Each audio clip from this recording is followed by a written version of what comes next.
दुनिया भर में 21 फरवरी को माँ बोली ज़ुबान का आलमी दिन मनाया जाता है। इस हवाले से बिहाड़ी में भी एक तकरीब का एहतमाम किया गया। तकरीब के मेहमान खसूसी पाकिस्तानी निसाद अमरीकी कार्डियोलॉजिस्ट डॉक्टर मंजूर तारिक लंगड़ियाल थे।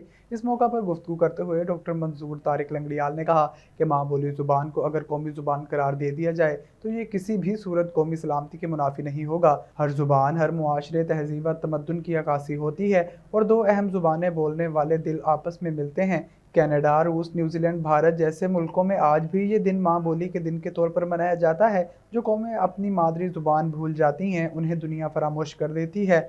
इस मौका पर गुफ्तगू करते हुए deputy education officer Shadiya Anwar ने कहा कि इस दिन को मनाने का मकसद हमारे नौजवान नस्ल में आगाही देना है कि ये जो ज़ुबान हम अपने खित्तों में बोलते हैं, ये हमारी पहचान है। अक़वाम मुत्तहिदा ने इस दिन को बतौर ख़ास मनाए जाने के लिए सन 2000 में आज के ही दिन माँ बोली ज़ुबान के तौर पर मनाने का ऐलान किया था।